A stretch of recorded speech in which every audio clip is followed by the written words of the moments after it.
उद्धव ठाकरेंनी मुंबईतील शाखांना भेटीवेळी महायुतीला इशारा दिलाय। आता त्यांची शेवटची वेळ सुरू झाली अशा भाषेत उद्धव ठाकरेंनी निशाणा साधलाय। तर पुढील 2 रात्र डोळ्यात तेल घालून जागे राहा, कुणी पैसे वाटत असल्यास कानाखाली लावा असं आवाहन उद्धव ठाकरेंनी आपल्या कार्यकर्त्यांना केलंय। आज 5 वाजता प्रचार संपतोय। आजची रात्र आणि उद्याची रात्र जागे राहा आणि पैसे वाटायला जर का त्यांच्याकडून कोण आलं सरळ 2 ताटपटक मारा आणि पोलिसांच्या ताब्यात द्या। त्यांचं म्हणणं हे आरशात बघूनच त्यांनी बोललेले आहे। मुंबईकरांचे वैरी उद्धवजी, मुंबईकरांच्या विकासाचे वैरी राज ठाकरे उद्धव ठाकरेंची युती। त्यामुळे या वैऱ्याच्या विरोधात मुंबईकरांनी जागे राहा, मुंबईकरांच्या लढ्यासाठी सतर्क राहा। तर भाजप आणि ठाकरेंच्या शिवसेनेत लुंगी वॉर पाहायला मिळतोय। संजय राऊतांकडून रवींद्र चव्हाणांचा लुंगीवरील फोटो पोस्ट करण्यात आला।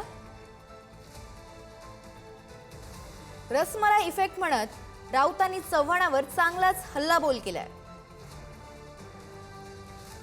संजय राऊतांकडून रवींद्र चव्हाणांचा हा फोटो पोस्ट करण्यात आलाय आणि त्यामुळे भाजप आणि ठाकरेंच्या शिवसेनेत लुंगी वॉर रंगल्याचं पाहायला मिळतंय। शिवाजी पार्कवर झालेल्या महायुतीच्या सभेमध्ये भाजप प्रदेशाध्यक्ष रवींद्र चव्हाण यांनी साऊथ इंडियन शैलीतील लुंगी परिधान केली होती।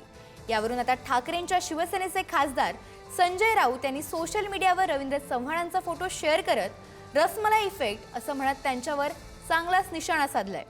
यानंतर आता रवींद्र चव्हाणांनीही या पोस्टला प्रत्युत्तर दिलंय। आदित्य ठाकरेंचा लुंगी नेसलेला फोटो शेअर करत त्यांनी प्रत्युत्तर दिलंय।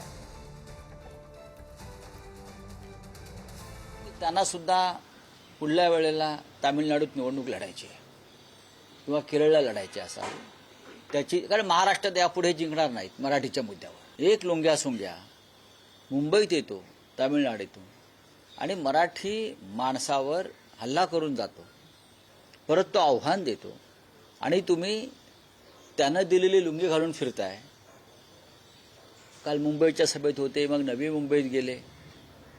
कठीण आहे या लोकांचं, यांचं मानसिक संतुलन बिघडलंय, हे वेडे झाले आहेत लोक, यांचा पराभव होणं गरजेचं आहे।